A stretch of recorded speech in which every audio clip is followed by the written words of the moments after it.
radhës është e-commerce marketing and online payment. Ky panel do të diskutojë për mundësitë që e-commerce I ofron bizneseve në rritjen e të ardhurave me anë të webfaqeve të zhvilluar në mënyrë të duhur. Viteve të fundit, kjo është bërë komponenta vitale në strategjinë e një biznesi. Ky panel do të moderohet nga zotëri Shpend Lila nga ICK dhe panelistët janë zotëri Arianet Fazliu, drejtor ekzekutiv në Kutia X, zotëri Robert Ejupi, drejtori marketingut dhe operacioneve në sportin Kosova, zotëri Nektar Qari, ekspert I e-commerce, zotëri Hekuran Bilgjia, data quality dhe data governance në Swinto. Ky panel mundësohet nga Swinto. Panelir.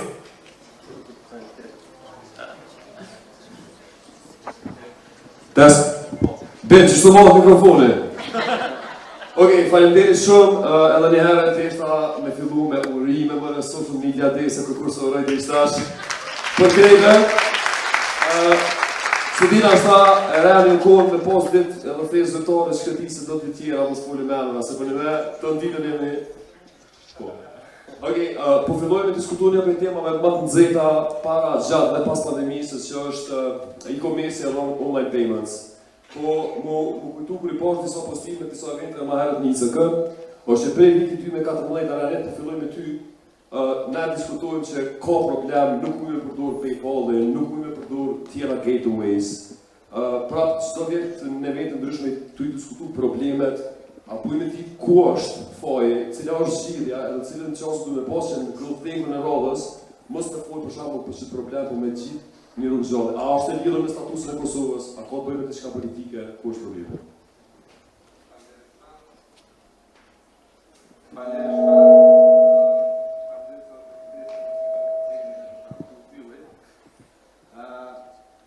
Unë mendoj që kjo është një temë që lidhet jo vetëm me statusin e Kosovës si shtat, por lidhet pak më shumë edhe me territorin dhe me numrin e njerëzve, popullatën e tjera, ndoshta sepse jena sipas informatave që thonë për shembull për arën e PayPal Kosovës më shumë sepse numri I banorëve në Kosovë nuk është çaq I madh që ata me pas të vërdime arë e tjera si region, si tre rekomendoj. Është diskutu, kam diskutu hala sepse nuk është një zgjidhje. Në pavarësisht që është prej vizitës fundit që ka bërë dhe po një kryeministrin amerikan diskutu që shumë shpejt do të arrijë diçka.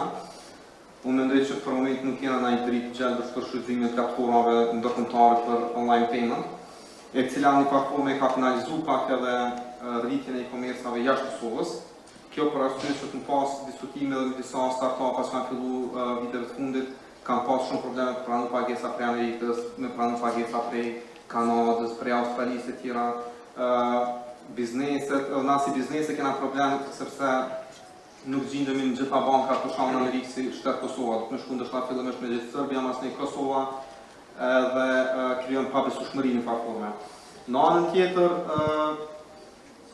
si alternativë po thonë për me gjetë, shumë biznese kanë gjetë alternativë me hap biznese në vende tjera. Si për shembull Shqipëria është vendi më I afërt që hapin biznese sepse kanë mundësinë që përmes biznesit shqiptar me hap account PayPal, mas në tyrat me pranë në Shqipëri, që kanë bërë shumicën e kohës ndoshta në të bardhën ose në të zezën ata që kanë punu me Google AdWords ose me Google AdSense, edhe me Facebook e tjera që në kuks të rajfajzeni këtë tjera të kanë qenë Kosovës, 0-nisha, 0-shtasha e tjera.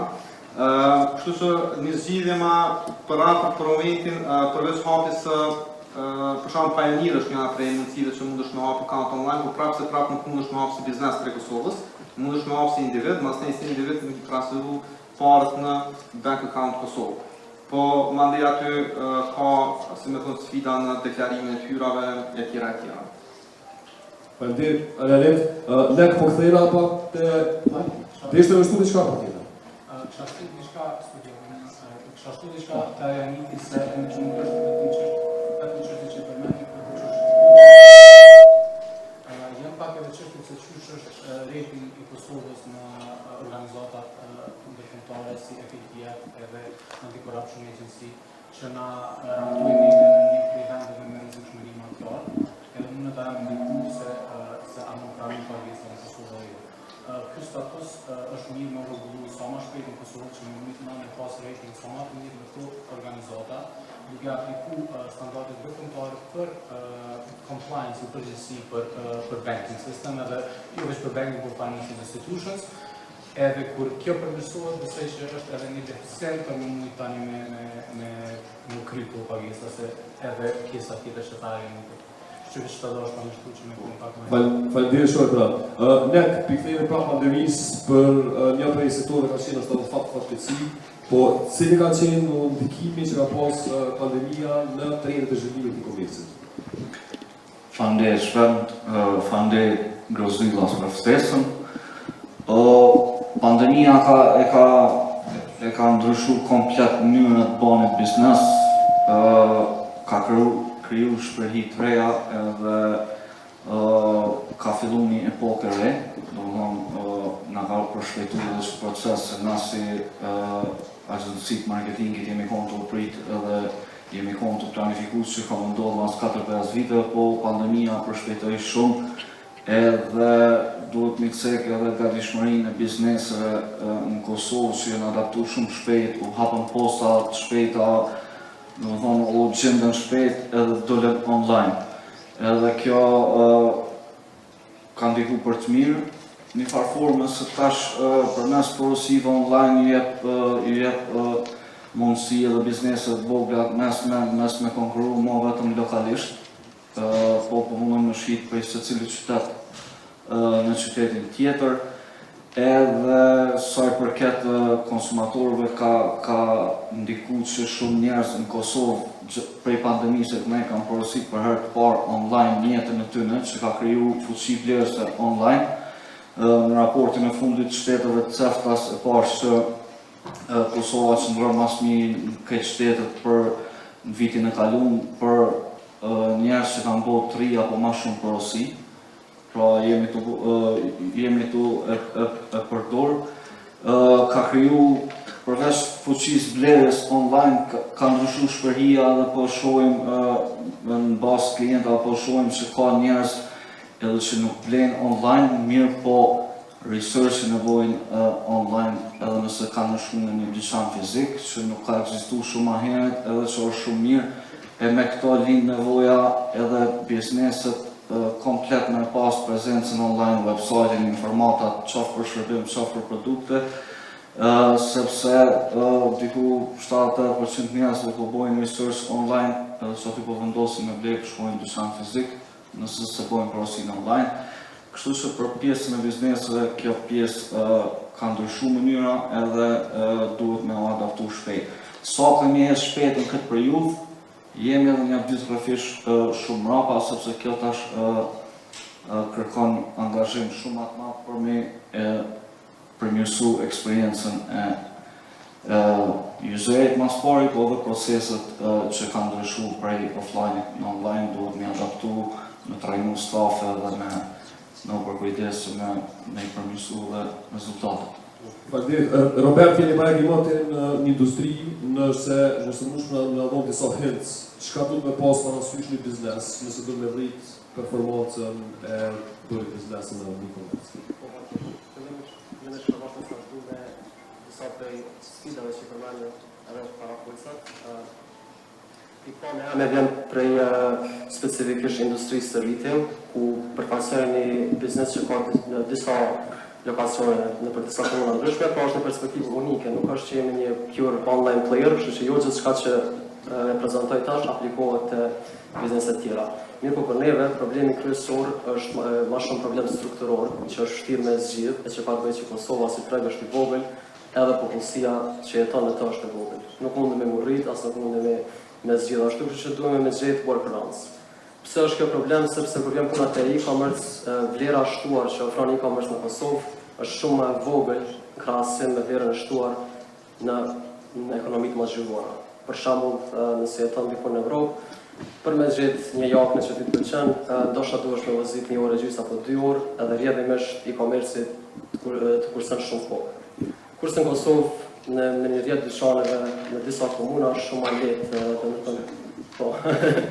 Është shumë ma lehtë dhe vlera shtuar është shumë e vogël. Nëse kemi pagu të njëjtin çmim në dy kanalet, edhe nëse ki hasun kur vjen posta me koordinu me postieren, me ran fije kur mu taku, e qysh me pagu, vlera që është në komerci, dhe me thonë strukturalisht në Kosovë, është më e vogël. Për bizneset që kanë disa lokacione për foli gjithmonë.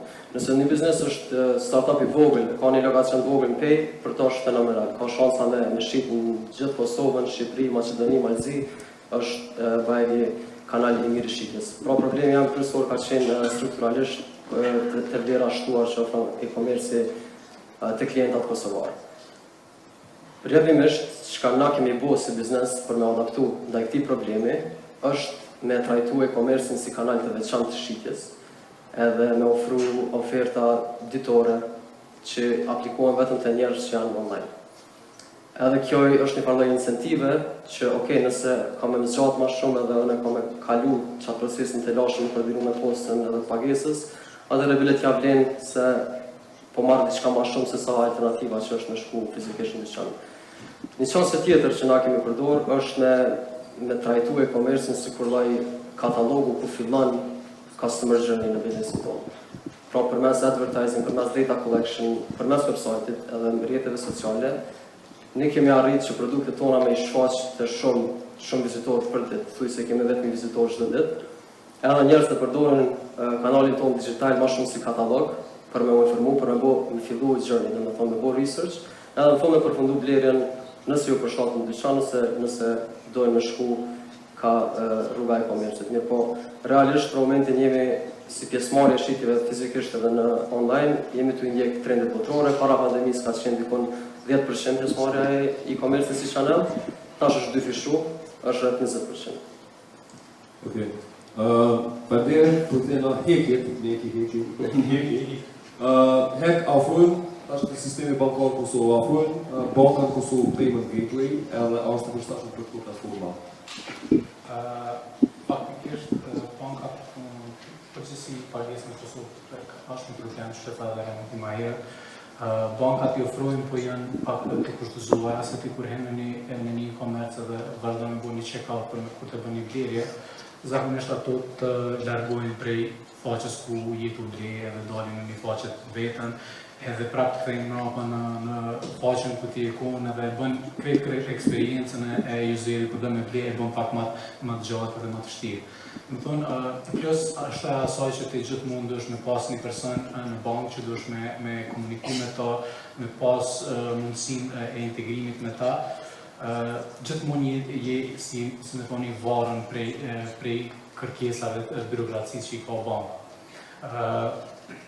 Tash më këty pak të suento që na po tentojmë dhe jemi të punu në drejtim për me bo, është që shto payment gateways me ofru për të gjitha e-commerce platformat në Kosovë, që kemi të kriju një merchant API si Stripe për momentin që është e ka mirë për nga për Kosovë dhe me mujtë se cili e-commerce me mujtë një dhe pagesat të dukur aty, pa pas nevoj me e zgjatë këtë eksperiencën e userit kur e bën një blerje, kur e bën një check-out.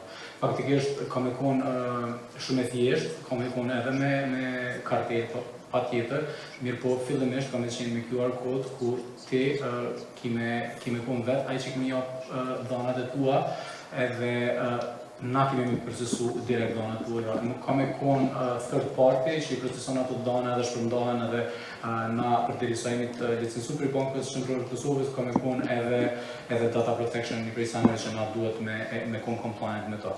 Kështu që të kime cek produktin, për shembull që kime ble edhe në momentin që ti e klikon për me bu qatë blerje, kome tu hap një QR code dhe ti kime skenu edhe ajo rekomendohet automatikisht dhe me kamar konfirmim. Dhe me thonë, krejt kjo satisfaction e këti journey e krijon edhe conversion rate më të madhe të ati e-komercit. Ishten userin që nesër edhe ma lehtë me pas edhe njëhet ma i sigur kur e bën një pagesë në qatë me.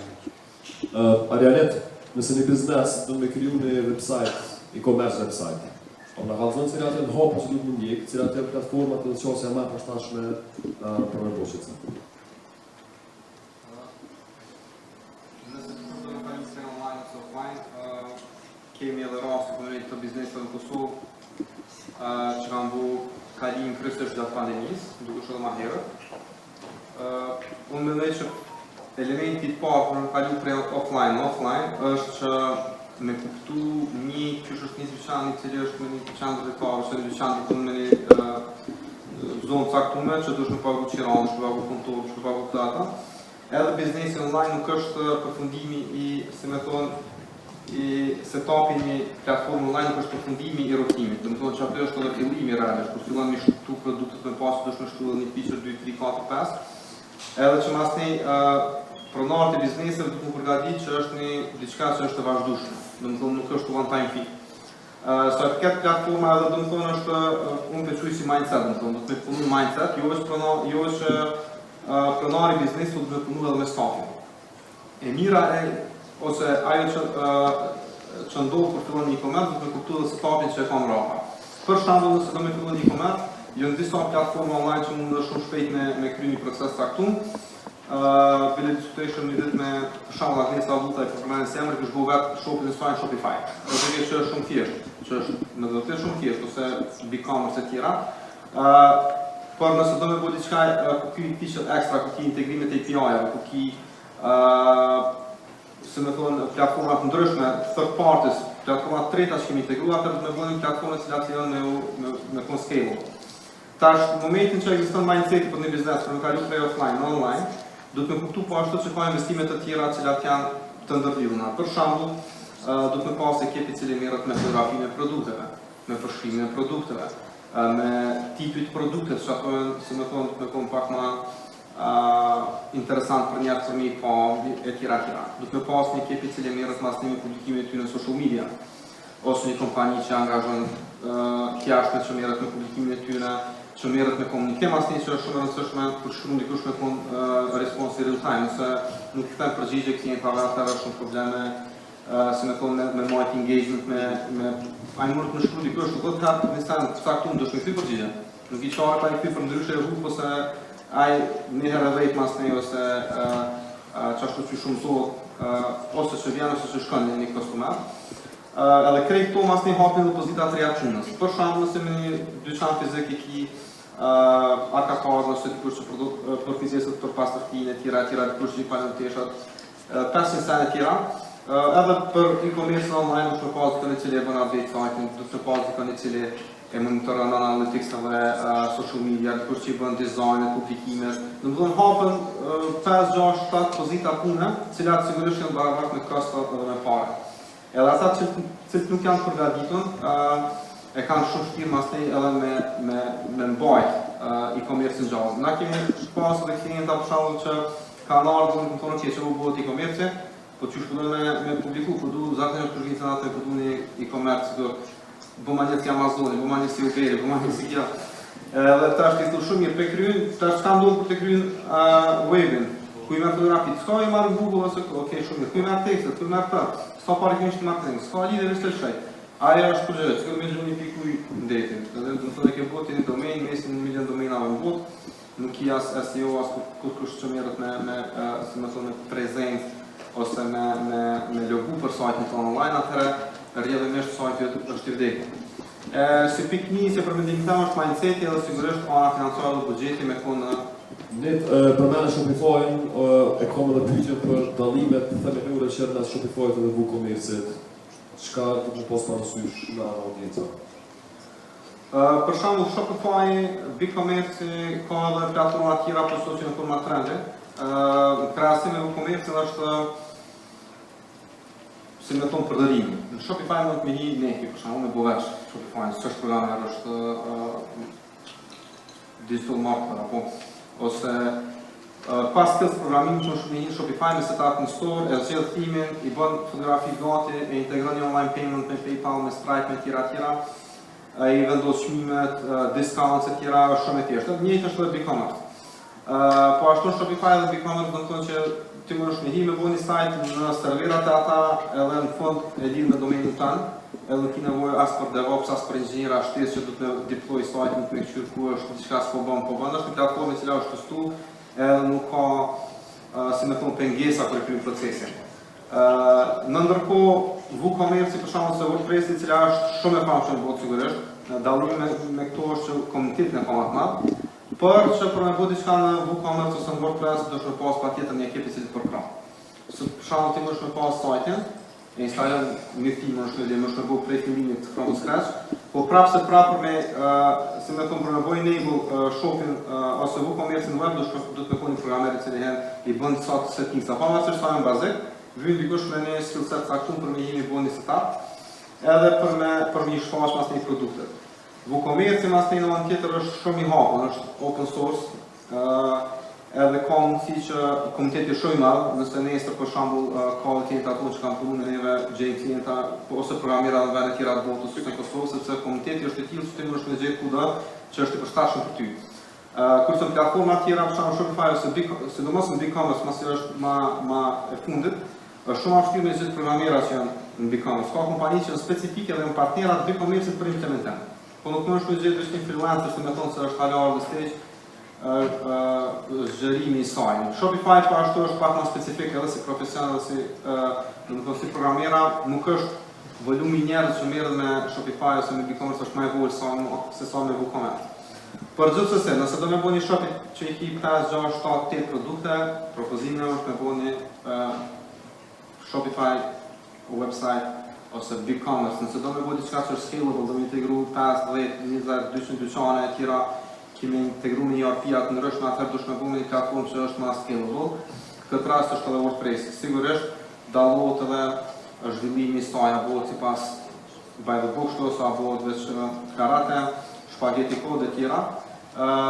Mundësit janë treg, secili me bëhet, do të thotë çka do vet, edhe në pak minuta, do të Shopify e tjera sigurisht për dropship mas një, po janë opcione që ati ofrojnë njerëzve me bo dyqan, unë veç në shambull të marrë, për mos me zgjarë, për shambull, edhe pa bo marketing normalisht, për marrë si case. Ariana Nila, unë e marrë që dhe shëshrej, ajo ka shif, nuk e një asë personalisht asë kur gjeni të themi ku njerë me një... Pasë dhe growth thinking e parë. Po, në më ajo ka bo shift në biznesit familjar, kur unë mendoj që krejt, ata që kanë marrë me ari, që kanë shit ari, tjera të një kontë mbyllë dhe të shtëpia kanë qyrë televizor Netflix i dhona. Ajo u qoj ka bu të më shëf biznesin dhe kam rri që për me dinë ta me bo një skill biznesit në pak shkurt kohor, për një vjetë 2 vjetë. Një biznesit që u konë është i rëndon Kosovë, më konë e tjera, kam rri me shëf, sepse ka kallu online dhe ka bu mirë, nuk ka bu të më tonë vetë për ka punu me fotografi, me tekste, me sene. Gjithë që ka funksionu, për sa arsye dhe është në treg dhe ka të shku të jesë shumë a shpejt. Faleminderit shumë Alex. Ne këto po themi tash se do të folëm se kjo e-commerce marketing është tash tek veti, një të folë pa për platformat. Për shpytja për ty është se për shtat me sto platforma, për me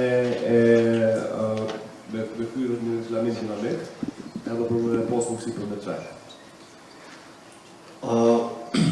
Reklamimi dinamik pak më shpjegu për njerëz që ndoshta nuk kanë familiarizuar me atë term, është lloji reklamave që ta lejon në mënyrë automatike me retargetu njerëz për që kanë vizituar një produkt specifik. Ma herët, vite ma herët, nëse ke dash me bëu sa dash me bëu për secili gënimi, më po në pa mundur veç kështu më shpjegu ma thjesht, ka një reklam për me retargetu. Edhe video të fundit dul retargetimi, që reklamimi dinamik, cilën, kur kemi bo para një 6-7 vjetë, për herë të parë, kemi qenë edhe në gjiraf, ka qenë në njërë shumë manuale. Kemi punu, është dash me një komplet produktet, emra produkte, platforma të ndryshme, për më mujtë mi bo, dhe ka zlap disa muj.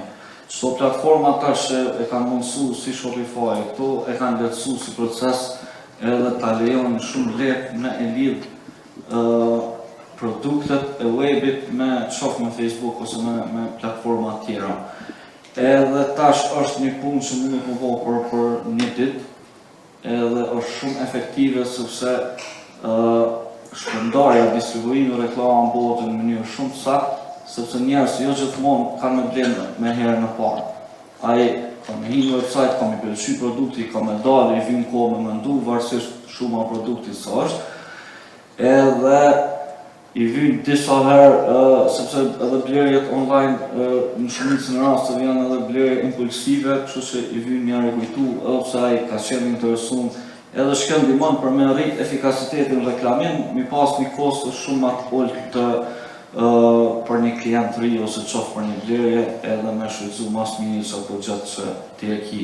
Kështu që këto platforma e kanë lehtësu edhe mundet me bu pothuajse gjithkush. Kur jemi te tracking, është edhe kjo që është shtu thonë app tracking transparency në komerc.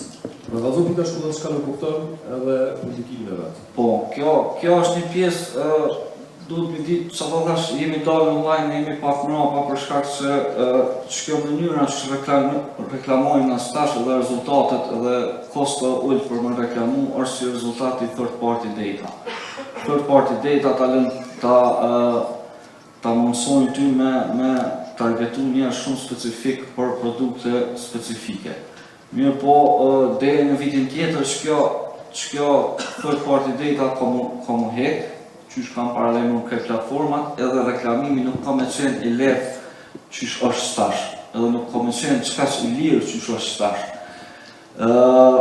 Këto e boni edhe Apple, për këtë që po fol ti, e boni Apple ku ja japi mundësinë gjithë klientëve të tyre që me refuzu mi jap dhonat të tyre për platforma si Facebook, që po shihet që është direkt si veprim, është ja paraprin largimit third party data, po siç po shihet është veprim ma shumë edhe kundër Facebook që ka rezultu me biliona të rritura në të ardha në Apple Ads. Kjo neve na ka vështirësu shumë reklamimin për shkak se iPhone users janë diku 40% tregit besoj, edhe pjesa tjetër në Android, që në Android përfshihen shumë lloje të telefonave të tjerë, edhe që na tash nuk po I kemi dhanat e që aty në përdoruesve të iPhone-it, sepse algoritmet e platformave I marrin dhanat e audiencës tonë, I analizojnë edhe gjejnë njerëz të tjerë. Tash na po kemi ma pak dhana, rezultatet janë shumë më të vështira edhe kosto po rritet shumë më shumë. Po mirë, po vlen mu cek që nuk kemi kam I kësoj edhe gjitha bizneset duhen mu përgatit për së, me janë ishtë me mbledh dhanat veta. Website-it me ndërtu email databaza, kjo bëhet përmes përmbajtjeve të ndryshme, ku ti mundesh me ofru dikuj qoft një e-book ose ka shembull ndryshme, ose mi ofru një zbritje për mi marrë emailin që mi pas qatë databazë mi ndërtu dhe mi pas një audiencë tonë që në momentin që heken third party data, ti veç e ki audiencën tonë edhe nuk varësh mo as për Facebookit, as për Google, as për Instagramit, edhe ki audiencën tonë. Kështu që ka ndiku shumë, po duhet më punu për në mbledh audiencë. Shumë faleminderit. Robert, pyetja tjetër është me çka hjekni më shumë të kur bëni biznes me e-commerce, ju si kompani? Po, disa pika vetë që janë përmend, për shembull pak kultura jonë që është gjatë blerjes me bo pazar pak, me bo lafë më shumë. Si biznes kur do me scale, me urrit, me operacione, me automizu opcionet, kjo është shumë shtirë me automatizu. Se nuk mund është me roboti me bo lafë, me një Kosovar në santor që shpat qeftë. Edhe shpesher lyp shumë resurse në customer support, dhe lyp dhe me thonë procesi I blerjes zgjatë pak ma shumë se sa që kërë zgjatë mesatërisht në disa tregje tjera. Dhe kjo, po gjithësësi na duhet me adaptu se në Kosovë të punojmë, kështu që I kemi ranë fije dhe vetë se I kemi adaptu pjesën e customer support dhe ashtu. Problemi tjetër është të mënyra pagesave, për shkak të varësisë së madhe në pagesën e parandorë. Kjo shkakton shumë probleme pasi shumë lehtë është me dështu një përësi. Pra, kosto e mos pranimit të një përësie për nga ana e klientit është shumë e ulët. Nëse vjen posa dhe nuk jam aty, nuk e qeli telefonin, nesër më nëskoordinohëm, kam ra pishman ndërku për produktin, nuk e kam pagu me kredit kartele dhe shumë lehtë me ikë për ati produkti. Rrjedhimisht kjo përësi dështon, I krijon kosto posës që ka bërë transport, edhe na krijon kosto neve si biznes, sepse veç që kemi pas ato larg prej depos 2-3 ditë, edhe të njëjtën kohë na shkakton kosto tjera, pasi që veç është të lëshu kuponi fiskal për atë produkt, ka procese administrative edhe procedurale që duhet me I përsu për deklarim të APK-s. Domethënë shumë telashe që kishin mujt me funksionu ma mirë, sikur të kishin pas pagesa më të mira, e që kolegu është të punu në atë drejtim edhe shpresojmë që shumë shpesh bëhet një rrëdhë të na. Edhe sikur kishim pas ndoshta sistemin e kutijave postare më efektiv. Qysh e kanë edhe jashtë, ku porosia mundet me të ardhë në shtëpi nëse si aty dhe ki sigurinë që nuk ka me ta vjetë dikush, ki me gjetë të kthesh në shtëpi. Çdo dyja janë që na shkaktojnë bajgje e problemeve. Po theme Koran, se pyetja tjetër është për ty na tregu cilat janë prej shtyne ai përshtatshme, tash në momentin që jemi në këto sukushe që kemi është e përshtatshme mënyra që i pranojnë njëtë të botës. Prej jashtë. Okej. Të e pa qëto vështërsi në Kosovë, edhe s'mën të ka vendosë për me bo këtë mundësi me letu këto transakcione. Fillimisht është për Zvicrës, edhe shumë shpejt mund zhënu prej vendeve tjera të Evropës, përgjithësi Ballkan, ku lidhet diaspora e Ballkanit pa shqiptare edhe me transformimin e këtu. Kjo në mënyrë shumë të shpejt, instantly edhe pa ne kosto. Po du me lidh me kolegën që tha ma herët se kur kanë vështirësi me pranu pagesat edhe gjatë kur përgojnë kërkesa masi që dhe dërgojnë malë. Na faktikisht për momentin e kemi një subscription manager në aplikacionin që kemi zhvillu edhe shumë shpejt ajo do të expand, do të zhjanohet edhe kemi mundësi me do subscription, si që shki mundësi me do në Netflix, në shfarë platforme që ti ki para pagime për një produkt caktuar. Kështu që në atë mundësi që i jepet përmes subscription manager, users, përdorues të juaj, plerësit të juaj kanë mundësi me pagu para prakisht edhe ju si me thonë keni edhe të hyra të rregullta edhe biznesi juaj e ka një cash flow pak ma të qartë. Kjo është një mundësi e lehtësimit të pagesës që për momentin nuk e di që është të funksionu. Kështu që kjo janë një prej lehtësirave. Njëtën kohë kjo platforma që është kriju është mrena gjithë individëve që e përdorin është nuk ka asnjë kosto dhe gjithë kur i bojnë transferit i bojnë instantly. Si më shkruan një mesazh kur ja dërgojnë dikujt me Viber ose me WhatsApp, edhe njëjtë mënyrë ka me ndodhë edhe me kjo. Faktikisht është ndodhë, na jemi live dhe kemi këtë produkt në treg për momentin, kështu që zgjidhja është që në zhënu ka të gradualisht se na jemi një startup, kështu që gradualisht më zhënu edhe në vendet tjera në Evropë në Kosovë dhe me mundësu këto pagesa më kry sa më shpejt. Në tashmë vetëm po kemi kërkesa që po na thuajnë me dërgu pare prej sepse shumë njerëz punojnë freelance prej Kosovës në Evropë ose kudo tjetër në botë, edhe po mund me pranu këto pagesa. Kështu që kemi bënë na kemi integru me aplikacione të ndryshme, të cilat njerëzit mund me punu në to, ose me integru edhe me PayPal, ose sepse edhe bazën e kemi edhe në Zvicër, kështu që mundësia me u lidh me ta është ma e lehtë. Kështu që tani kjo i mundësën userëve me pranu që ato mjete ma shpejt, ma lehtë dhe pa në kosto. Faleminderit shumë. Net, sa kushton bu bërë në e-commerce website në Kosovë edhe hapër Malirë? Një e tjerë. Malirë zëvanë. Pikojt Janis edhe dhe në fundon. Janis mund të janis me 5 euro, të ebdeni ti me ta instalën idealitetin që gjera këtë ka një. Mas të një vazhdan, do në të në fajtë mesa që edhe të Kosovë te ka jo 100.000-200.000 euro e tjera. Duke pas parasysh edhe çfarë se më thënë sa ka volum punëve, sa ka integrime, sa ka punë tjera. Po, unë mendoj që për me bo një komerc të mirë, varës është edhe prej produkteve dhe që ka më pas më rapa, në ka me qenë veç vendosja e produkte fshitja që të përfundan. A ka më pas mas një edhe marrë të formatave real-time për në aplikacione tjetër, monitërimi tyre e tjera. Po nuk besoj që ishtë dashtur kështu në 10.000 euro të dikush që e bën ose që koncentrohet për me kry. Për ndryshe ka Shopify për shkakun e para pas një ide gjatë pandemijës me bën e-commerce, desha me bën Shopify as me ekipin tonë për shkakun se është diçka që do me testu, është MVP. Për ata që do me testu, le të bëjnë me Shopify, le të bëjnë me BigCommerce, le të bëjnë me platforma të tjera të cilat janë në monthly subscription, edhe Shopify ka një custom, pavarësisht është shumë lehtë. Nëse se bën vetë ta bën dikush, ka një fee varësisht sa produkti ki prej 30, 40, 50 e tjera, varësisht prej fisës që i përdor. Domethënë, ata dojnë diçka më parë mas ne të marrin parë gjatë rrugës sepse të s'ki qara pa e përdorur. Unë mendoj që e-commerce nuk do të më bëj e-commerce se cila kompani.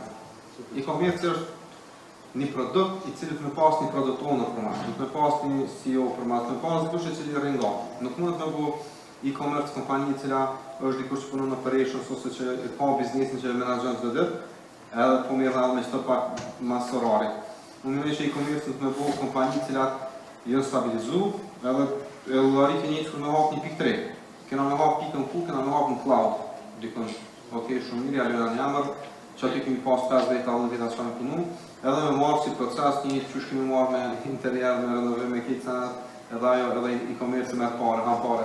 Do me thonë, mos më vut veç me bëj e-commerce cili, madhe i vogël, le qesim online, Instagram, e tjera shumë të shqit, mos kalojnë në website, sepse është ju konsumon kohë, ma shumë për mendimin tim ata që janë bizneset vogla që shesin produkte handmade e tjera, ma mirë është të bëj pjesë në një platforme që ka për shembull është gjirafa, albuma dhe tjerë që kanë platformat e tyre që shesin online, në bëj pjesë integrale e tyre me produkte, se sa më qumë me 3-4 produkte me bëj shopin tonë. Ma mirë shop, sa merresh me shop, ma mirë i bën 3 produkte handmade. Që është komenti jam. Faleminderit shumë. Po hapi mikrofonin për ndaj pyetje për audiencës. Na nëse nuk rini ju pa për shkak se ani tjetër, në stati gruzina se grutenku që ka mikrofonin. A ka një pyetje për ne kanë për po kemi sa të janë ju? Jo po të. Okej, kush ka pyetje veç hapi mikrofonin dhe më në shqip të vazhdu? S'ka pyetje.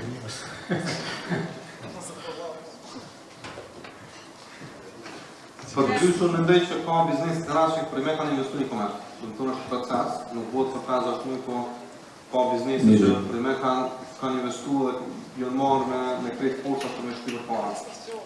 Okej, unë e kom një pyetje. Një problem është që për me realizu një vepraqe për e-commerce është bëj i kushtueshëm. Ndërsa në anën tjetër i kemi ndoshta 3.000 ose 5.000 e-commerce që realizohen përmes Instagramit kryesisht, e cila është shumë e mundimshme për ato familje që shesin online. Një formë që po funksionon në për vende tjera që të nga ka fillu, që është besoj në formë të subscription, ku se cili që dëshiron të krijojë një e-commerce, i cili ka krejt modulet mrenda të gatshme, mendoj që është forma më funksionale për me mujt me expand dhe me mujt me zhvillu më shpejt e-commerce në Kosovë. Një rast është në Slovaki, ku po ofron me kosto shumë përballueshme 20 euro, 30 euro mujor me 500 produkte, 1000 produkte, ku janë krejt integruar mrenda, edhe for payment sistemi, edhe lidhja me distributor, edhe gjithçka që ndodh mrenda. Kështu që pyetja është, a është kjo formë që mundet të ndodhet e ne ku çdo e-commerce i cili gjendet sot në Instagram mund të thyë edhe me pas vepraqen e vet? Okej. Gjen faleminderit se kështu shanal, po më në procesu zonë. E kena diskutuar me se ideja të rregulla dhe ditë, unë mendoj që ajo që mundua pak më herët me thonë që ndoshta trunja mbrapa e ka lidhur me mohabetin që kena bëna para një javë ose dy. Unë mendoj që është shumë më mirë me po një vend i koncentruar ku i shku ka qenë më herët po ndohet edhe pjesë i ICK-s Balkan Cloud, apo që kon koncepti, nëse s'gaboj. Me ato po Kosovare që konë që ka mendu me bëjë koncept për me marrë krejt, si me thonë handmade, kryesisht produkte ose biznes dhe me shqit mas një për diasporën. Mas shumë të ndërri që është një koncept që më në funksionu për gjithë ata që kanë një sasi produkte. Nështë ajo 500 sigurifi, 500 produkte është do më thonë një pak më e madhë, po për ata që kanë 10-15 produkte më bëjë pjesë e platformave që integrohen me një vend, në mas një në bazë të tjera të ndryshëm të shfaqës, ose në bazë të një pagese pak më ekstra deri pari së dyti e tjera. Edhe që mendoj që kështu me qenë edhe për ata më shumë e përballueshme sepse ti kishe paguar një invoice në përbanesë, apo ta vëmoj plus çajo 20 euro që është, për dikon i cili ndoshta ishte për kujdes edhe për se me thonë eksperiencë në përdoruesit, sepse çfarë mas ne ka me kon ajo pika kritike që ai i cili merret i ka 5-6 produkte atje me një vend caktuar në Kosovë, nuk e ka dikon specifikisht që merret mas një edhe për kujdesin ndaj konsumatorët edhe rrjedhimisht nuk mundet me shik produktin. Po nëse ai kishte pagu një ekstra pi, dikush tjetër është për kujdes për klientin, dy anët ishin kontributuna sepse ky investon me pak parë merr një shërbim, domethënë që ofrohet i mirë, sepse ky klient që ofron çfarë shërbimi ka 100 klienta që kanë të paguën, edhe gjeneron fyra. Dhe mendoj që shkon një ide e mirë, sa mundet me funksionu, sigurisht dy dikush me bu bashkë, edhe me pas një koncept ose një vizion ma lartëpamës ose ma afatgjatë, po ashtu me pas edhe një qëndrueshmëri. Sepse nëse s'ka qëndrueshmëri, nëse pratë me mbjetu fillimisht prej parëve cilat i merr prej bizneseve, ka me qenë pak ma vështirë me jetë se do është me onboard me njerë një klienta, dhe në që filloj ka 30 euro për mëndyt me mbullu kost operacionali zë qa, po nëse e kini budget që kushdo që e një cent të me pas një budget që me tonë për një vjetë, një kam kry me kostet e mija operacionale si platform, edhe gjithë qka që djenë është në ndimon neve për me rrjetin e bizneseve që ka me qenë pjesë sajna, të mendoj që kështë me qenë një biznes që kështë me funksionu. Edhe nëse kuptova, a u përgjigjan? Po, dhe diku. Pjesë tjetër e të në mas ne. Jam nëse kuptova që më unisi iniciativë me ishti komplet njerëz që shesin online produktet ndryshme, po? Fjala është me qenë si një marketplace, ku shumë lehtë e përzgjedh thimin e një e-commerce, e vendos domenin, ku mundesh me pas custom ose subdomain prej platformës, edhe ti shumë shpejt e aktivizon e-commerce me krejt funksionalitetet e veta. Kjo është të funksionu bot, kjo është diçka që është ndodhur. Domethënë, një sajt në Slovaki është të funksionu super.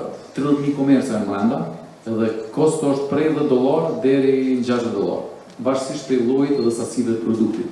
Po gjithashtu brenda marketplace-it ka shumë kompani ku krijojnë dizajn, ku krijojnë shërbime të veçanta që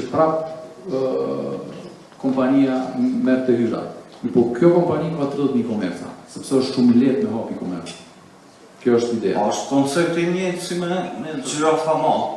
Jo, nëse mi kuptoj. Jo, gjirafa mall është një marketplace, sikur Amazon, i cili mund të më fut njerëz me vendos produktet.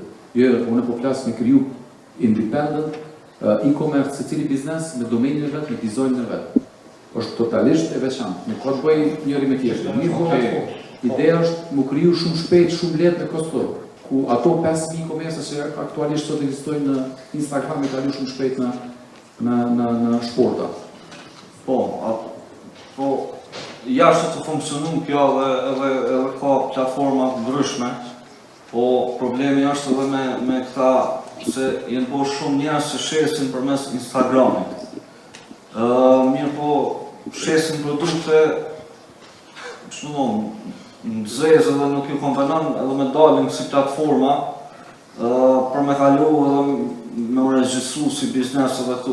Ka pas iniciativa në Kosovë nësa kom dëgju mirë po hezitimi është që ata janë të shit produkte shkapunur në blenë AliExpress ose në senë në ndryshme edhe pishesin, bojnë do parë edhe ideja është nuk përdojnë me kalu me një platformë se për me kalu që ashtu tani për duhet me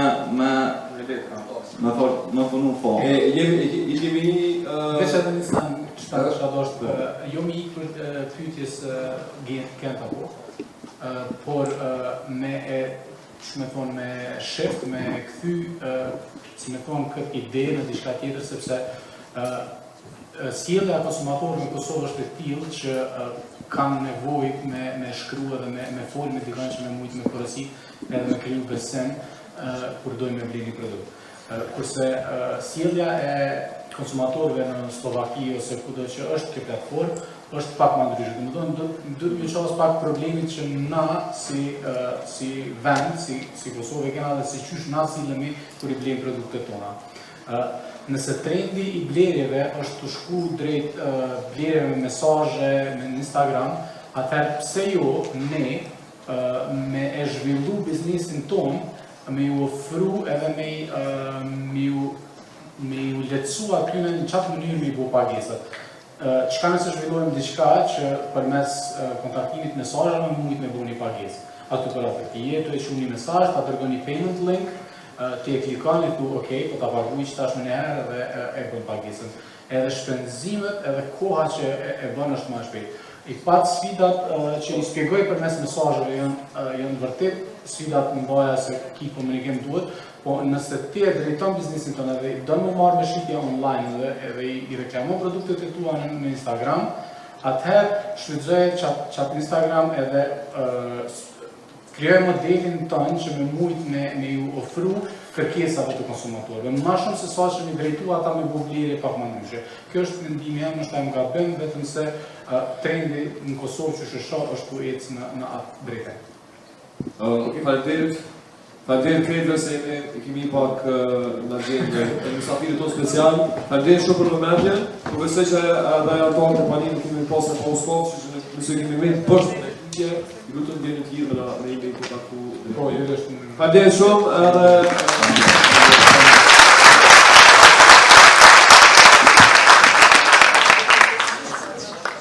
Fillon në ora 18:30. Paneli radhës fillon në ora 18:30.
Hello? Matt, can you hear me?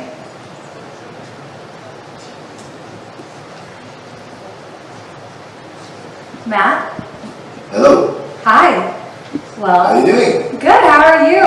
I am very excited to be able to introduce our next speaker, Matt Navarro. Hello.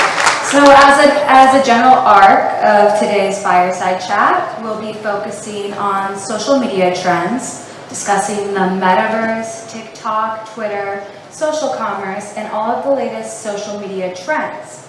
We've set aside some time at the end of today's chat for questions from the audience, so keep that in mind. Matt is one of Europe's most well-known social media consultants. He has over 15 years of experience within the industry, and has worked with some of the world's most biggest brands. A few of his previous clients include Google, BBC, ITV, the United Nations, the Red Cross, Mozilla, and Pinterest. Additionally, Matt frequently is invited to appear as an expert on BBC News, Sky News, NBC Europe, and CNN. He's the founder of Geek Out, which is an ever-expanding community and suite of resources for social media professionals. Along with this, he co-hosts his hit Geek Out podcast, which has over 35,000 downloads, and produces a weekly Geek Out newsletter, which curates all latest industry news and updates to over 20,000 subscribers. Matt, tell us about yourself. How did this all start? Well, thank you for having me.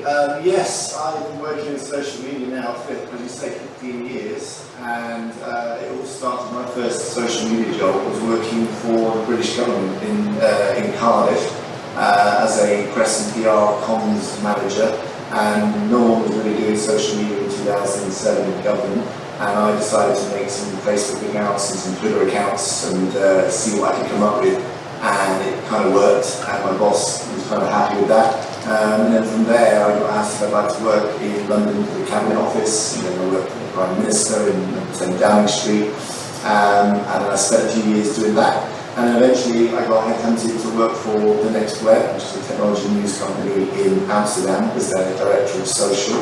So I did that for 5 years and looked after their conference, which had about 20,000 people going, and 6 months of planning of social work was the order of the day.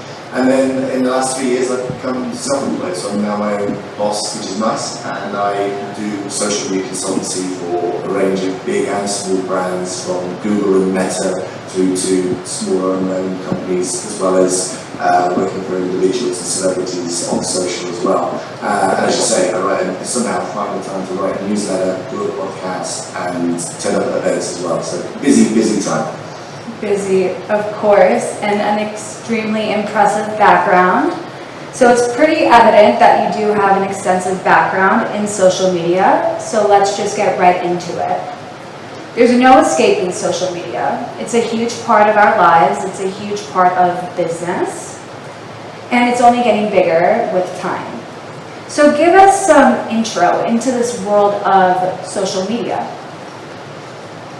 Yeah, I was just saying your sound's cutting out a little bit, but I think I got the gist of what you were saying. So in terms of like, what is social media right now, where has it come from, where is it going and things, I think, you know, when I started out working in social media in 2007, it was still very, very early on, and for about 5 or 10 years after that, people would just constantly want to be sharing as much as they could, everywhere and anywhere. It was all about getting as many followers, as likes as you could get.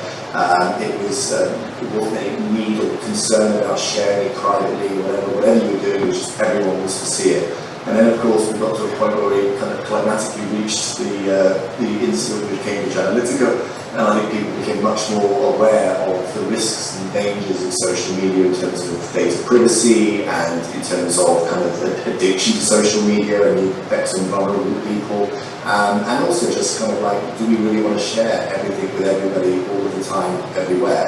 And so we went back through a phase in the last 5 or 6 years where it's kind of gone down to the side of the curve. People have sort of pulled back slightly and are more interested in sharing in smaller communities and messaging in private kind of group chats and finding their own online tribe or their niche in certain platforms and finding the platform that works best for them. And then bringing us up to where we are right now, one of the biggest things in the last year or so really has been, the creative economy and building towards this place where social media isn't just the big brands and celebrities and a few influencers to make some money. It's actually a place where many people could make a living and earn money and build a business. And so now we're seeing all the platforms develop the creator economy around us. And it's an exciting place to be if you work in social media. Yeah, you mentioned the creator economy, and I'd love to dive deeper into it. It is a social media buzzword that has become huge over this past year. Could you give us a bigger overview of what the creator economy is? Yeah, so the creator economy, it's kind of also falls in line with the sort of changes in kind of the infrastructure of the web in many ways. So we're moving to kind of this thing which was Web 2.0 and now Web 3 is kind of on everyone's minds.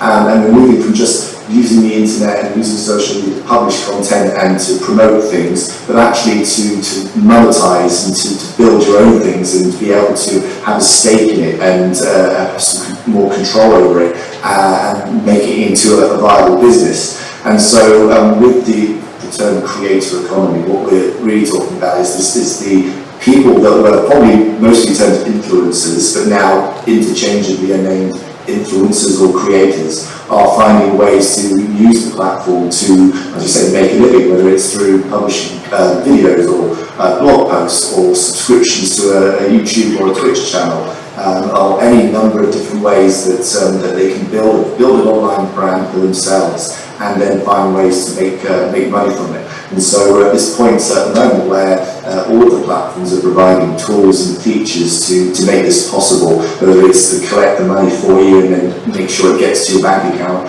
through to managing subscriptions or providing ways for people to tip you or reward you in some way, gift things to you on many of the platforms for live streaming. And so there's this big battle going on amongst all of the platforms, trying to sort of win the hearts and minds of creators everywhere, because the success of the sort of future of big social media platforms is going to be dictated in part by the platform that has the most popular, the most engaging, the best creators out there. And to get the best creators, the platforms are going to need to make it a platform that can make them money and gives them sustainable, consistent living. And that's what all of these platforms are now trying desperately to do. Yeah, absolutely. And with the examples that you gave of the creator economy just now, you mentioned this sort of platform war. Let's talk about TikTok. TikTok remains obviously the hottest social media platform available for now. But what we're seeing, as you mentioned, is these other platforms such as YouTube and Instagram are rushing to play catch up with what TikTok has been dominating. So what's the latest on what we're calling the short form video wars?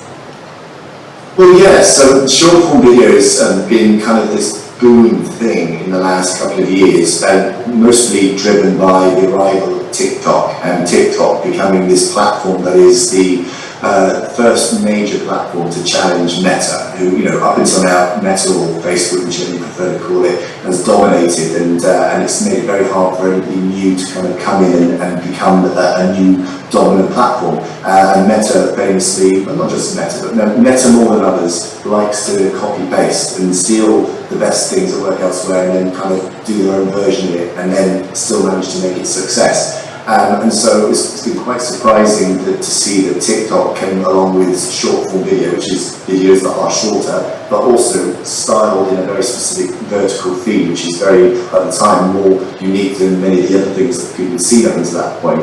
And now Meta and others are desperately trying to catch up with the popularity and the addictiveness and the engagement that's driven by short form video. But it's not just about it being a vertical feed, and it's not just about the videos being short and having really funny clips and things. There's a bigger picture behind it, which is to do with the way the TikTok's algorithm works. I think we'll probably talk about that in a bit, but in terms of the way that TikTok operates its algorithm, it means that the platform behaves in a very different way, and we're already starting to see now many of the other platforms, particularly Meta, trying to replicate the success of that algorithm in the way that their platforms operate. And then finally, in terms of other platforms, you've got Snapchat Spotlight, you've got Instagram's or Facebook Reels, and of course YouTube Shorts, and they're all kind of vying for that same kind of attention space, all for short form video. And whilst you've got TikTok, which has been famous for being super short and snappy kind of video that's gone from a minute to 2 minutes to 5 minutes to 10 minutes, you've also got YouTube, which is famously a longer form content platform, is now pushing downwards to do shorter form videos. And so you've got this kind of inverse up and down with the platforms all trying to do stuff with video. And the question is which one will win out, and I don't think it's a case of one of them will win. I think that they will all coexist, but I think it's the platform that offers the most incentives to creators will drive the biggest and best content, which will ultimately make it more successful for creators wanting to make money, but it'll also make it a platform that drives the most attention and brings the most eyeballs into the app. And I think that they've all got a chance at being the most successful there. It's still anyone's game, I think. Yeah, and getting back to that point that you mentioned about YouTube being a traditionally longer video platform, sort of adapting to TikTok's style of these short form videos, what do you think this says about the evolution of how consumers are wanting to absorb information or content that they see on social media? I didn't catch the last bit, but I think what you were saying there was about what do I think about, what does it say about what people want in terms of video and content, with the fact that people are so interested in short form video? Was that the question? Yes, that was. Yeah, well, I think, we all know that these apps, any app is competing for our attention. TikTok is competing for our time as much as Netflix is competing for our time, as much as the TV, going out with friends, or doing any other number of things. It's all about capturing as much attention of somebody as possible. And one of the things that reasons why short form video works so well is one of the major reasons is the algorithm of TikTok, as we mentioned, but also people's time is very limited, and people are scrolling through a feed of things that is most likely to be really interesting to you because it picked up on what you're interested in, and then being very short clips makes an obvious match-up with people's limited availability of time and attention they've got now. But also, I think Vine, which came before TikTok, for those that remember Twitter and Vine, Vine was many years predates TikTok, and it was extremely popular because I think that the brevity and the shortness of it breeds people's creativity, and you can do quite a lot in a very short amount of time. And I think actually people have had to get better at creating clips and pieces of video content that is really hooky, pulls you in as quickly as possible.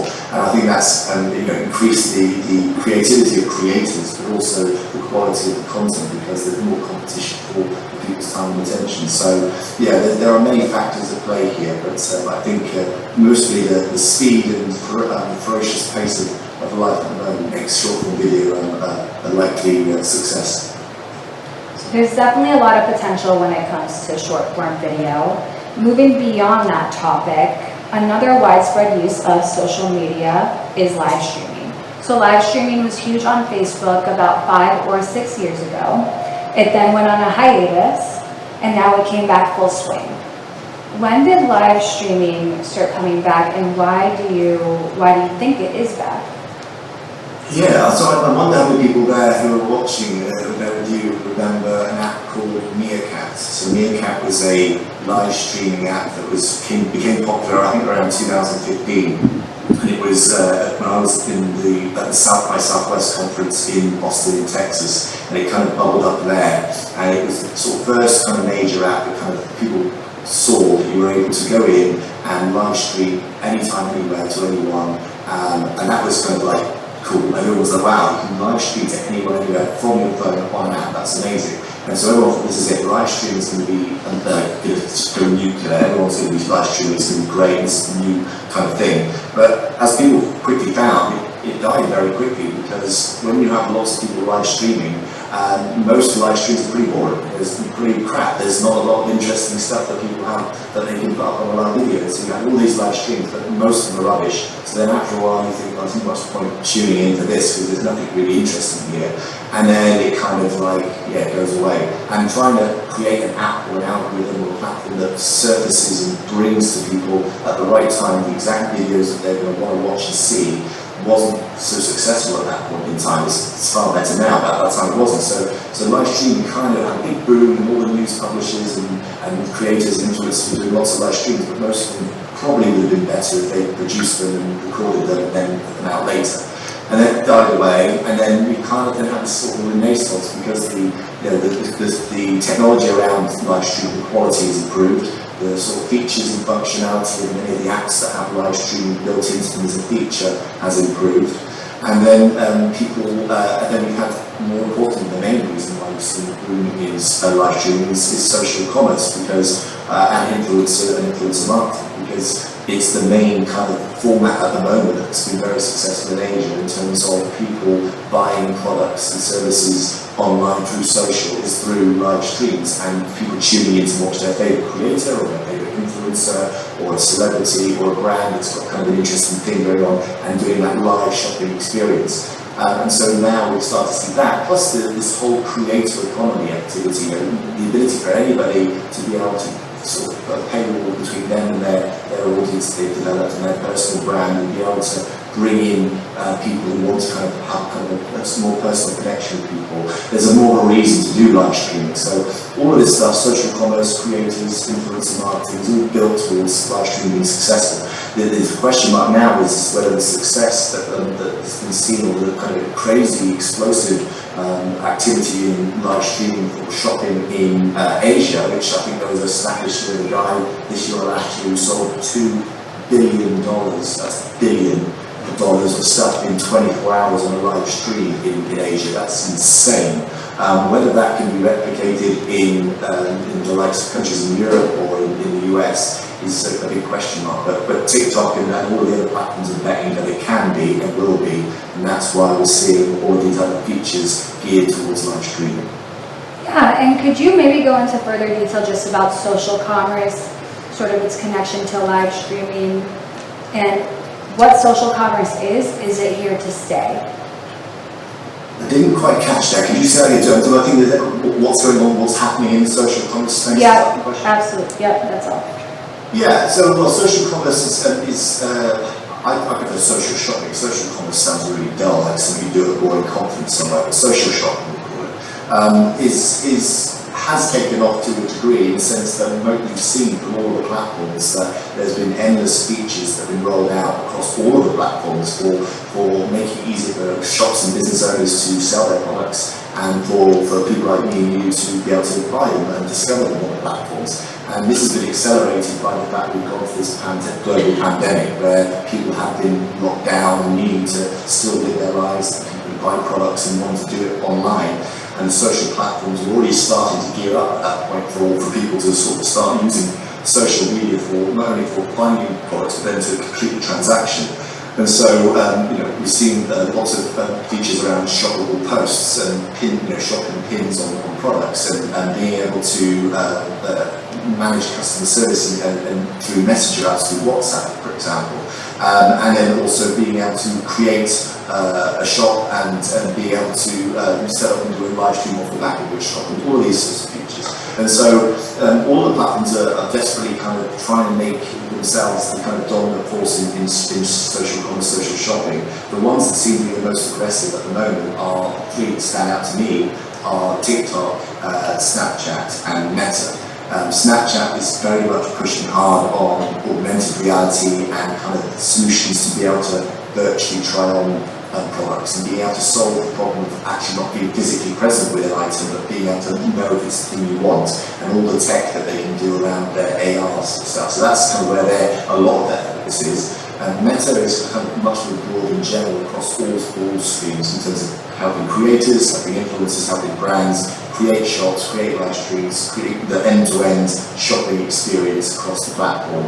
And then TikTok is really heavily pushing specifically live streams and specifically TikTok shops, and it's trialing them in the UK UK and a few other markets. But there's recently been stories in the press about the fact that its team, TikTok's Shops team in the UK, is saying, or it's leaked out, that they don't feel confident that what has been successful in the ByteDance, TikTok's owner in Asia, can be replicated in quite the same way in Western economies. And so many people are still unsure of how much success can happen here. But certainly for the next 6 to 12 months or so, we're going to see more and more of these shopping features. And the question now is, do people, like the likes of people who are watching this today, me and you, are going to go on and find products, buy them and sell them online through social media? And I think that's the big question. Yeah, I mean, I think it shows the power of social media. My next question would be, do you think brands will ever start fully transitioning to selling only directly from social media? Is this a new version or a new channel when it comes to selling your products that's going to be the new norm? I couldn't hear that, but I think you asked me about the D2C stuff and sort of selling. Is that right? Yes, that is. Yeah, well, you know, people, in some ways it's still very much D2C in the sense that kind of direct to consumer. People are going on in their social feeds, they're seeing the product, these brands that maybe don't necessarily have physical premises, shops, and haven't had an established brand name, but they are sort of known on social media, and then people are able to kind of point, click, buy, transact, and get the product sent through to them. And so it is developing a whole sort of new economy of kind of retail and shopping, and for people who are setting up their own brands and shops. It's easier than ever. You know, with tools like Shopify and all of the platform tools that have been made available from social platforms, and that even can solve even the delivery aspect of it as well, and kind of the logistics of that. It's easier than ever to create a store and make money out of it. And in some ways, now that the competition is higher than ever, and so it can be quite a big challenge for you to break through amongst the many other companies that are trying to do the same. But I think for me, it's still a question mark over whether people, the average consumer in Europe and the US and other places, will see a few sorts of products that are things that are low risk, low price, that they or that are maybe aspirational and they've seen on an influencer or creator using in a video. I can see that continue to be very successful. Whether that expands to be a much huger, bigger thing, or a whole range of products for all sorts of brands at scale, and live streaming being the key element of it in the way that it is in Asia, I'm still unsure, because most people I speak to sort of like, I don't think that's how I will use social for shopping, but you know, it's still early days, and actually it's still plenty of time for that to change. Okay, let's move on and get into the metaverse. So it's extremely common knowledge that Facebook recently changed their name to Meta. What is the metaverse, and why does such a major social media platform feel the need to identify so closely with it? Yeah, I can't hear you at all really. I think you asked me how important, you know, what is the metaverse and how important is the metaverse right now. Is that quite right? Yep. Absolutely. So, yeah, the metaverse is a tricky one for Meta because they set themselves up as being Meta, with the name being, you know, what they're building. And the metaverse, in the way that they are hoping or wanting it to be, is so far away from the average person, whether that's a business or a consumer or me and you, that it's very hard to conceptualize, imagine what it might be and what it will change for us as in terms of the way that we consume content, the way that we interact with people online, and the technology that we'll use to do that. And because it's so far away from us and it's so unknown, it's hard to kind of figure out what it might look like and what it might be. So I'll come back to that point in a second. In terms of answering the question of what is the metaverse, for me, it's the ability to be able to experience the online world. Oh, my doorbell's gone. 1 second. I will have to turn that door away. 1 second.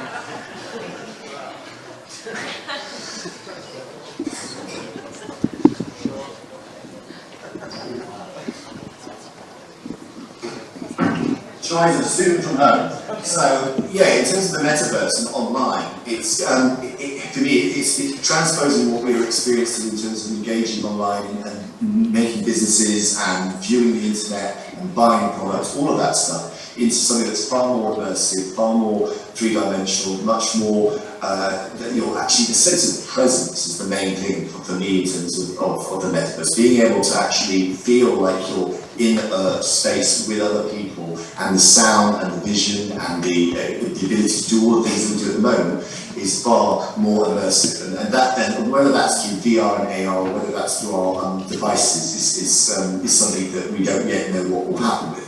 I think in terms of Meta, their challenge at the moment is trying to be able to keep the interest alive whilst the technology catches up with their aspirations. Because at the moment, if you've seen the prototypes of the devices that are available for VR that they're looking at, there's so many issues with trying to make them higher definition, trying to make the sound more sort of spacious so it feels realistic in an environment with other people. The ability for it to be light and comfortable to wear, but also not sort of melt your face off because of the heat of the processing power required to keep it working. So all of these are massive challenges, and they're desperate to become the dominant force, because they were left behind in the era of the smartphone with the likes of Apple, who kind of own that space and make it very hard for them to operate in that space. So they now want to be the leaders in the metaverse. But as we will see later at the end of this year, Apple are launching their device, probably beginning of next year. Google are launching a device. Snapchat are launching a device. Everybody's launching a device. The question is what they will look like and how we will use them, and that's the big unknown at this point. So, can you hear me? Are you able to hear me? You've gone completely silent at the moment. Okay. Now can you hear me? Yeah, I can't hear anything, I'm afraid.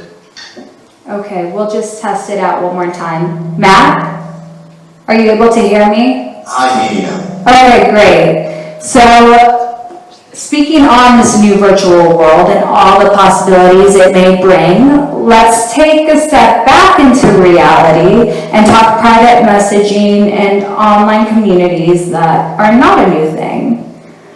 So what is the role that these applications and communities play when it comes to brand marketing?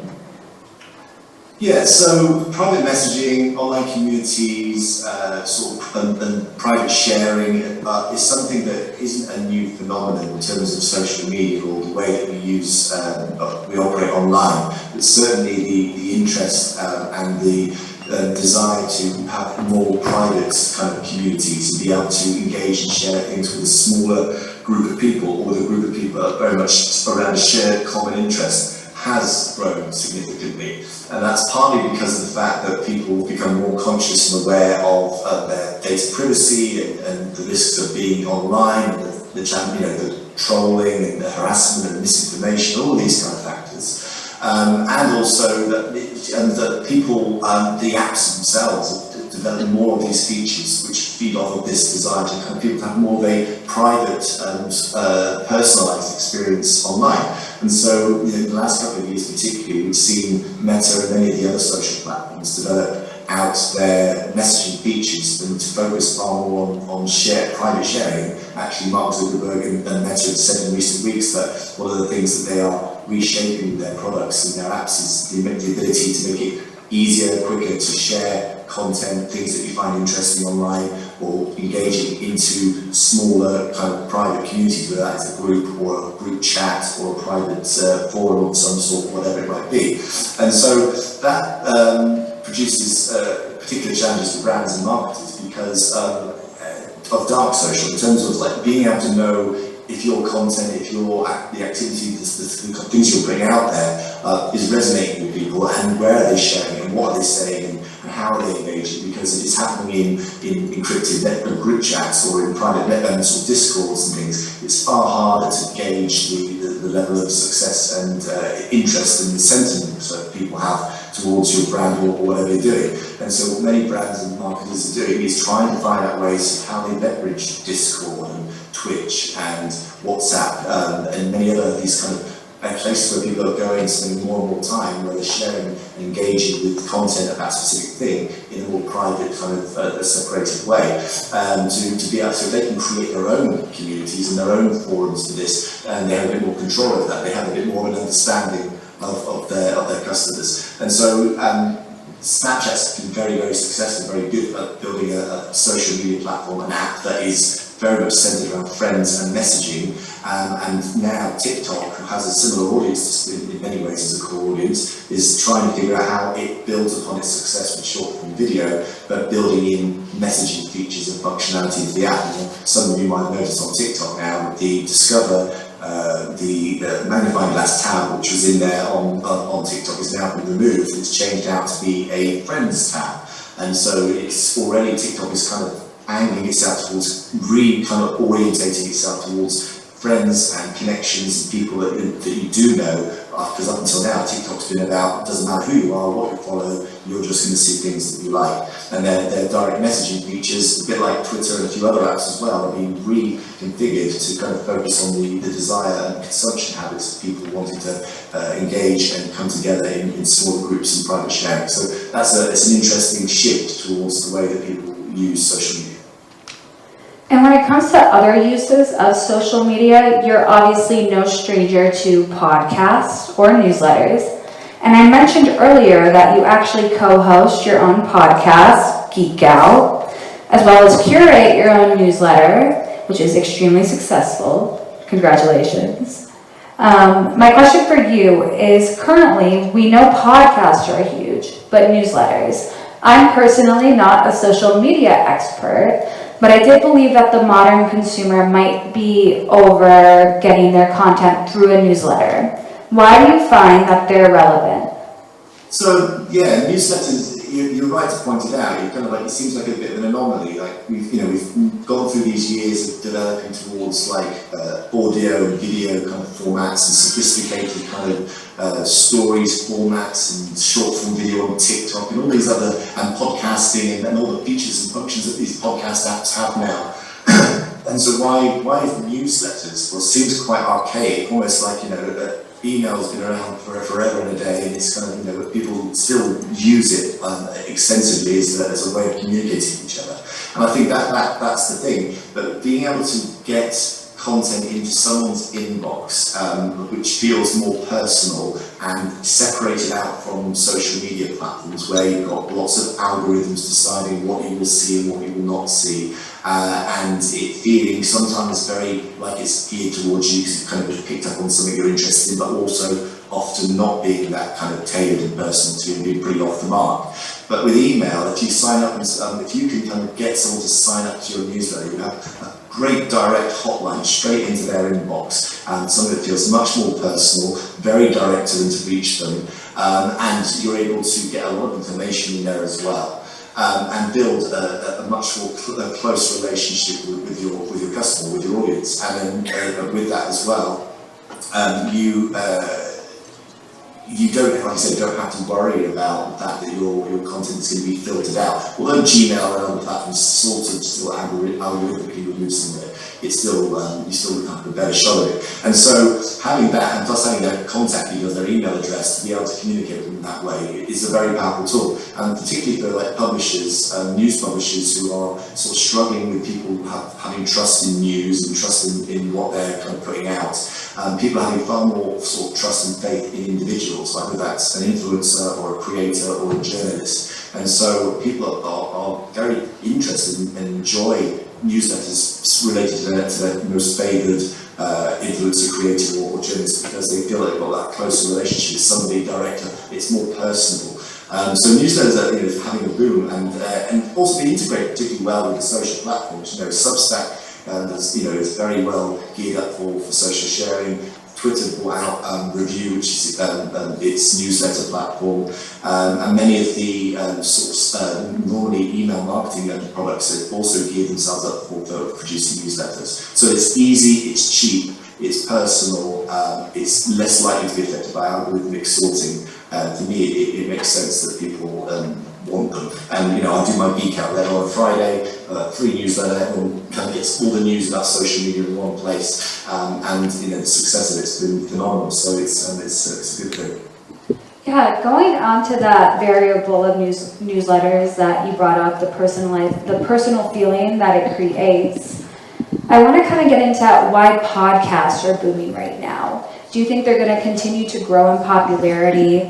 Is it something that must be a part of a brand's social strategy? Well, podcasts, have continued to kind of grow at a fairly good rate for many years, and they've the growth has sped up a little bit in recent years because Spotify is massively invested in podcasting. They've spent hundreds of millions of dollars trying to secure the top talent.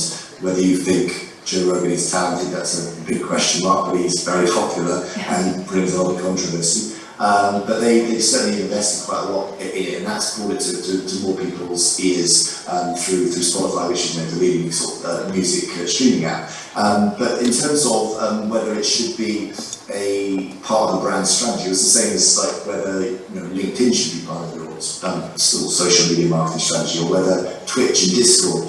For a lot of brands, Snapchat, Discord and Twitch kind of completely not going to be something you want to be doing. If you're a company that's making, I don't know, specialised parts for car enthusiasts, maybe a Discord around that might be interesting, but Snapchat, a few others, you're probably not going to include it in your strategy. It just doesn't make sense. The audience is wrong and the sort of platform format isn't right.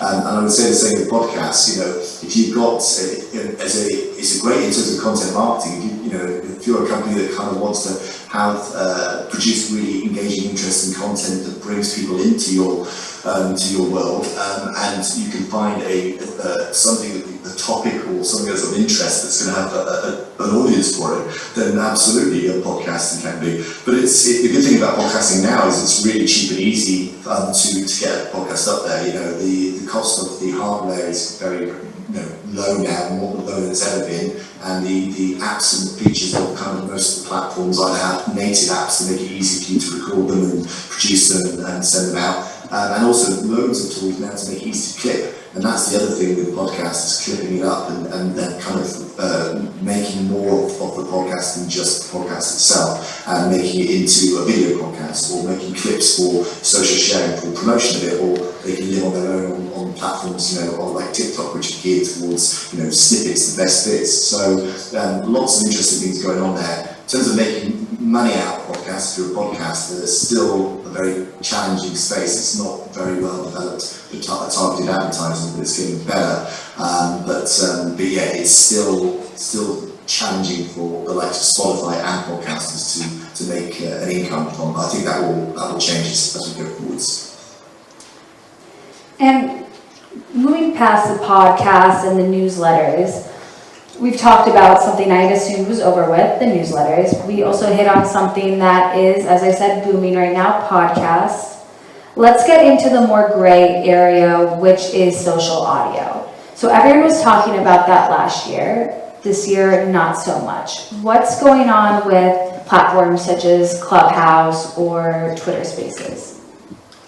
Yeah, social audio is a weird one. It's a very confusing landscape at the moment. It's still a bit of a grey area as to where it will go next. For those that remember a year or so ago, when Clubhouse came sort of out of nowhere as the default kind of champion of social audio, it was a new format. Everyone was clamoring to get access to it because they gamified it in terms of you have to get invited in to use it, which many of these kind of social apps use as a growth hack strategy, and it worked well for them, and it grew very quickly, which probably wasn't a good thing for them, really, in hindsight. And then we found over the last year that many of the social platforms have copied the functionality, the basic premise of social audio, being able to have a room, a space where multiple people can tune in, and a host can speak and invite other people to speak on stage, virtual stage.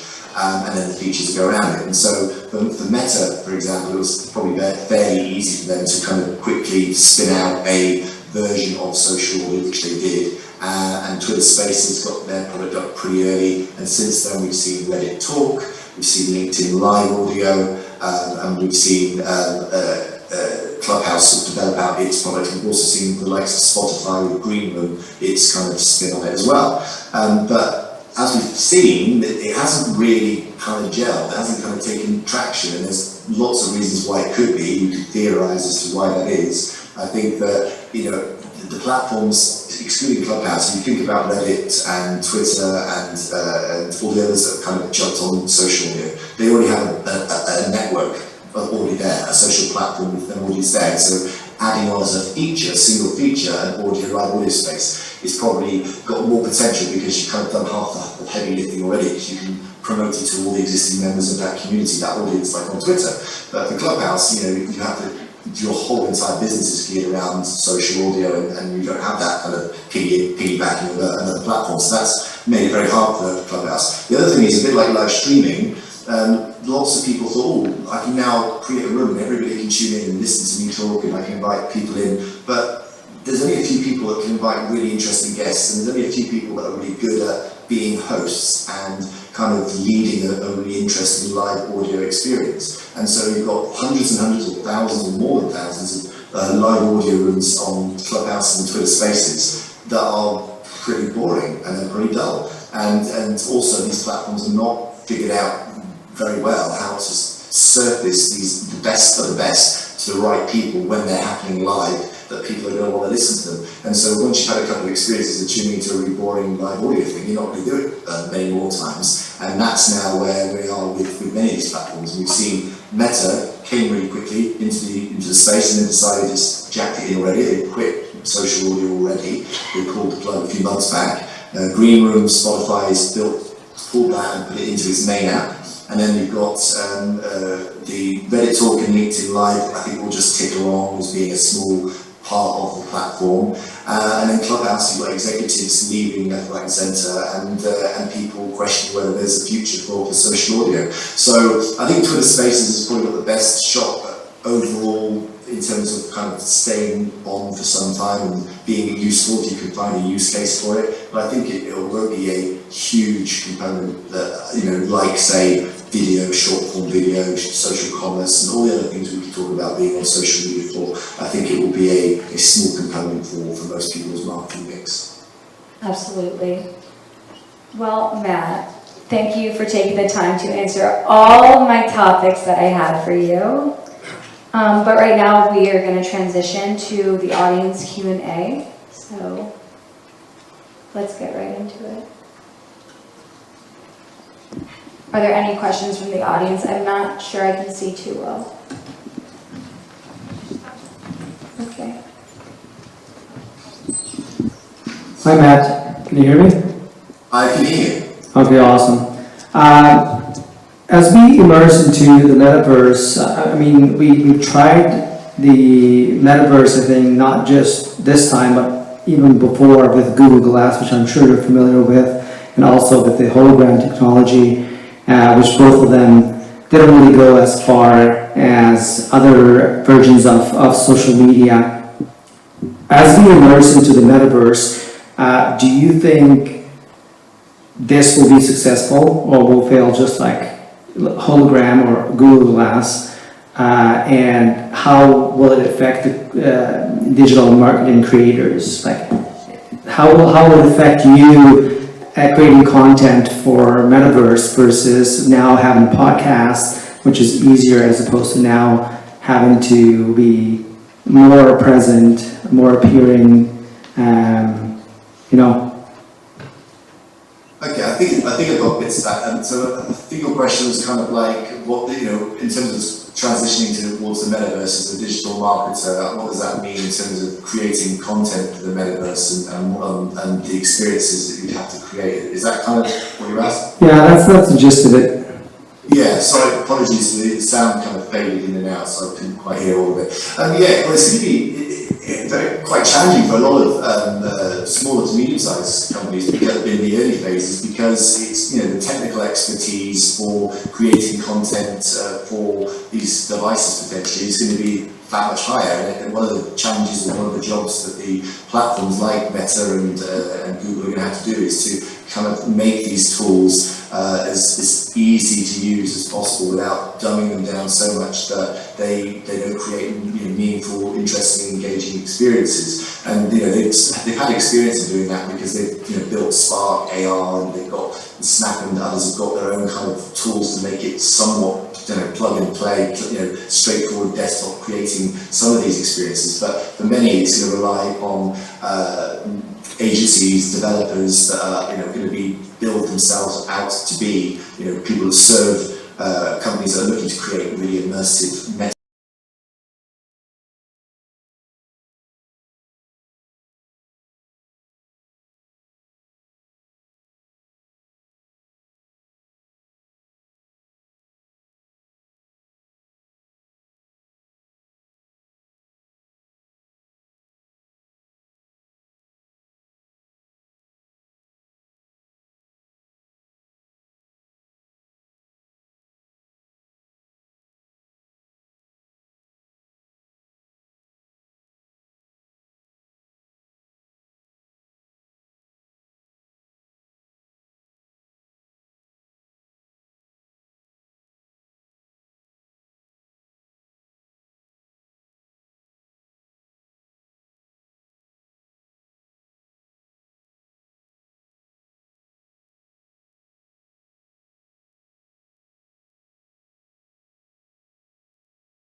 So I think that they're all wanting to kind of be in the mix to